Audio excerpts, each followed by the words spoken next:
حدیث نمبر 4744 حضرت ابو ہریرہ رضی اللہ تعالیٰ عنہ سے مروی ہے، فرماتے ہیں رسول اکرم صلی اللہ علیہ وآلہ وسلم نے فرمایا، جو شخص اللہ تعالیٰ کے راستے میں نکلے اللہ تعالیٰ اس کا ضامن ہے۔ جو شخص صرف میرے راستے میں جہاد کے لیے نکلے وہ مجھ پر ایمان رکھتا ہو اور میرے رسولوں کی تصدیق کرتا ہو تو میں اس بات کا ضامن ہوں کہ اس کو جنت میں داخل کروں گا، یعنی شہادت کا مقام پائے گا، یا اسے اس کے گھر اجر و غنیمت کے ساتھ لوٹاؤں گا۔ اس ذات کی قسم جس کے قبضہ قدرت میں محمد صلی اللہ علیہ وآلہ وسلم کی جان ہے، اسے جو بھی زخم لگے گا قیامت کے دن وہ اسی حالت میں اٹھے گا جس حالت میں اسے زخم لگا تھا، اس کا رنگ خون کی طرح ہوگا اور اس کی خوشبو کستوری جیسی ہوگی۔ اس ذات کی قسم جس کے قبضہ قدرت میں محمد صلی اللہ علیہ وآلہ وسلم کی جان ہے،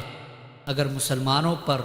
دشوار نہ ہوتا تو میں کسی جہاد کرنے والے لشکر سے پیچھے نہ رہتا، لیکن میرے پاس اتنی گنجائش نہیں کہ میں ان سب کو سواریاں مہیا کر سکوں، اور ان پر یہ بات گراں گزرے گی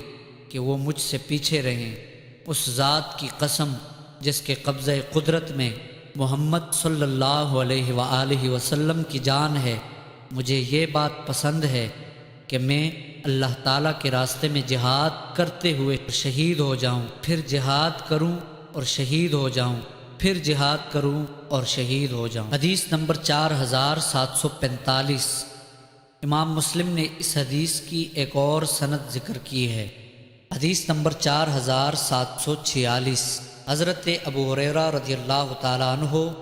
نبی اکرم صلی اللہ علیہ وآلہ وسلم سے روایت کرتے ہیں، آپ نے فرمایا، جو شخص اللہ تعالیٰ کے راستے میں جہاد کرتا ہے اور اس کا گھر سے نکلنا صرف اللہ تعالیٰ کے راستے میں جہاد کرنے اور اس کے کلمہ کی تصدیق کی خاطر ہو، تو اللہ تعالیٰ اس بات کا ضامن ہوتا ہے کہ اگر وہ شہید ہو جائے اسے جنت میں داخل کرے، یا اجر و غنیمت کے ساتھ اس کو اس کے گھر کی طرف لوٹائے جہاں سے وہ نکلا تھا، اور اس کو اجر و غنیمت بھی عطا فرمائے۔